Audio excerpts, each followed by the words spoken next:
Ça fait quelques semaines que j'échange avec les gens et si on cumule les problèmes de salaire avec maintenant la retraite, je peux vous dire que les gens sont très mécontents, comme vous dites, parce que ils voient d'autres gens qui sont dans leur bureau, dans les ministères, qui leur expliquent leurs conditions de travail, leur vie au travail, et je peux vous assurer que ça énerve beaucoup.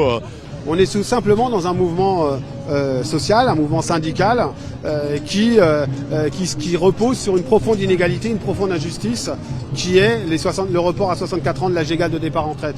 Et donc très clairement, on est dans l'unité syndicale parce qu'on est tous contre les 64 ans et on l'est tout simplement parce qu'on connaît le monde du travail. On y est ancré, on y est tous les jours et on sait que pour nombre de travailleurs et travailleuses, les 64 ans, c'est impossible et c'est injuste. Il y a des moyens de financer et les services publics et la protection sociale, sauf que Macron ne veut pas en parler. Et c'est ça bien du problème, c'est que tant qu'on n'aura pas un autre partage des richesses, et les Français et l'ensemble de la population le voient, les milliards distribués par le CAC 40, il y a personne qui ne peut ne pas les voir actuellement. Ils existent, ils pourraient être taxés et ils pourraient largement contribuer à ce qu'on ait une protection sociale et des services publics à la hauteur.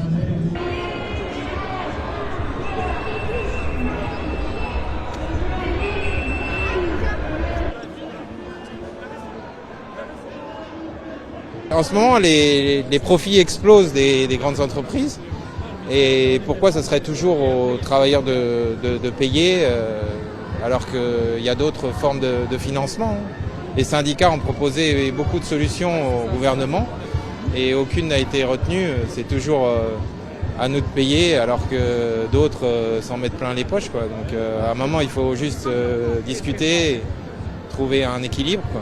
Moi j'ai un patron exceptionnel qui a fait plein de choses très bien pour nous, mais vraiment par solidarité pour les autres, je trouve cette réforme complètement injuste et qu'elle tombe vraiment au mauvais moment. Et je ne sais même pas s'il y a un moment pour faire une telle réforme.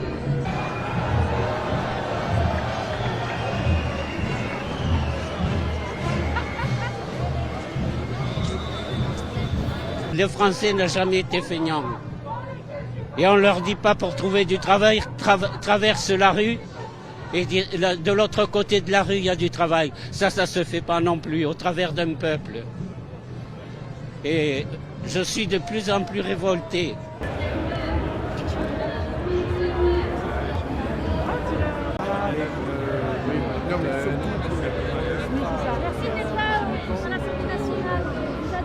C'est exceptionnel ce qui se passe ce matin. Les taux de grévistes sont énormes.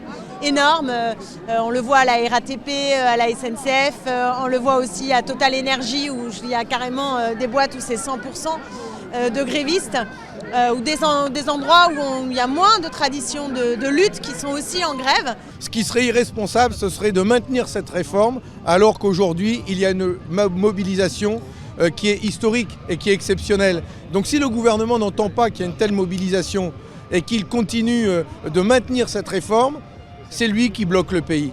Et moi j'aimerais bien que le président de la République ne crée pas une situation de crise profonde dans notre pays en voulant faire passer cette réforme coûte que coûte.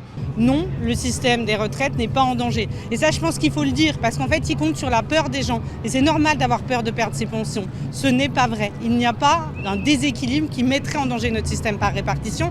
85% des Françaises et des Français sont hostiles au recul de l'âge légal à 64 ans. C'est simple, c'est basique, et le gouvernement devrait l'entendre et le comprendre. Monsieur Macron n'a pas été réélu président de la République pour mettre en place cette réforme, mais beaucoup d'entre nous sommes venus voter pour faire barrage à l'extrême droite. C'est très différent. Il n'y a aucune urgence, c'est une réforme injuste, ça va faire souffrir les plus modestes, c'est contraire à tout ce que je crois. Et je me suis dit, venir, c'est aussi dire aux Français, mobilisez-vous parce que sinon vous allez être tondus, écorchés. Et si Macron réussit cette réforme, c'est fini, notre État social.